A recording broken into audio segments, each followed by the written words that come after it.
Hi, Pastor Wes here again. Doing the second half of the stewardship section of the spiritual disciplines book, and this one is about money. The first one was about time. This one is about money, and people get really upset when you start talking about money in churches. And I want you to know that we take that very seriously. The elders and I, and the stewardship committee, we really take it seriously when people give of their money to the church. We want to make sure that everything is done above board. Everything there's great transparency in what we do. If you ever want to know anything about the budget or how we're spending money or anything, just come and ask us. We will tell you. I, as the pastor, I do tithe. It is part of my duty. You might think that pastors, they get paid from the tithes, and I do. I get paid from the tithes, but I also do tithe myself. It's part of my discipline as well. When it comes to money and God's sort of demand of our obedience with the stewardship of money, there are two or three things that we have to remember. First off, number one, God owns everything. It's all His. Everything that you have, all the money that you have, everything that you've earned, all of it is His. Everything in this world is His, and we are just stewards of it. He has given these things to us for our benefit, but it's not really ours. Nothing is ours. Everything belongs to Him. So if we can kind of change our perspective on what's mine and what's His, that might help us be a little more willing to use the money that He's given us for His kingdom's work. The second thing that we have to remember is that giving is worship.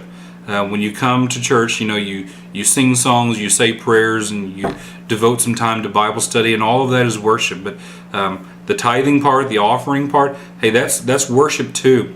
And so we always want to make sure that people have that knowledge, that understanding, and that attitude when they come, when they go to give their offerings. This is a part of worship. It's part of worship. And there's a place in the New Testament where Jesus says, whatever you do for the least of these, you do for me. And not that everything that we tithe goes to charity or anything like that, but a lot of what we do is blessing people in the community, blessing people in the church. So we do use that. We are trying to use that money for the kingdom work. So when you're giving to the kingdom work, and that is an act of worship.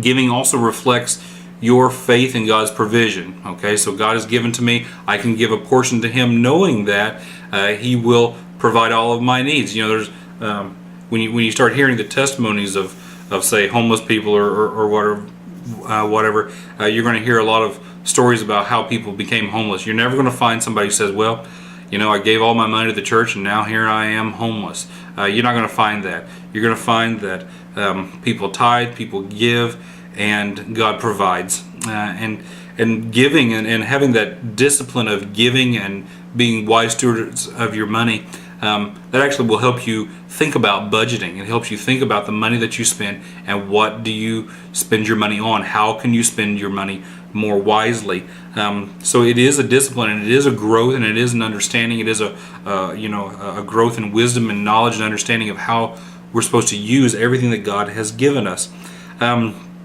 When we talk about how much people give, I've heard a lot of people do a lot of teaching on this. Of course, the Old Testament standard is 10%. This is what everybody's supposed to give. They're supposed to give a tithe, and that is the 10%. It's a well-established tradition. I've also heard people say that no, the Old Testament, everything in the Old Testament, every standard in the Old Testament should be superseded by the New Testament. It should be surpassed by the New Testament. So you should give more than that. I don't want to be legalistic about it. I don't think anybody should be legalistic about how much that you're giving. I heard one pastor say that you should be giving enough that it affects your lifestyle. And the giving, I hope that becomes part of your lifestyle, so that you'll take a greater interest in where your money is being spent, so that you're spending the 90% that you keep, you're spending that more wisely as well. In the church, we don't have accountability on it, but we do have the expectation that that members will tithe. One of the old sort of rules of thumb in churches is that 20% of the people give 80% of the budget. and do 80%, 20% of the people do 80% of the work in a church. And that's probably true of our church as well. I don't know. And I don't really keep tabs on who gives or who doesn't. The stewardship committee keeps those records. I really don't want to have anything to do with it. I do just know this, that I hope that you'll become a disciplined giver no matter how much it is that you give. My thoughts on the 10% rule is, in the New Testament, our desire is to surpass the Old Testament standard, but we're also given grace if we fall below the Old Testament standard. So whatever you can give, whatever percentage that is, I do hope that you give it in a disciplined way. So in other words, if you feel like you can't do 10%, if you just did 7% or 5%, if you did that, but if you did that in a disciplined way, every single paycheck, every single time that you were paid, you were giving your first fruits to God, even if it wasn't 10%, that if you were just giving a standard, sort of a disciplined amount each time, that will help you grow as a wise steward of your money.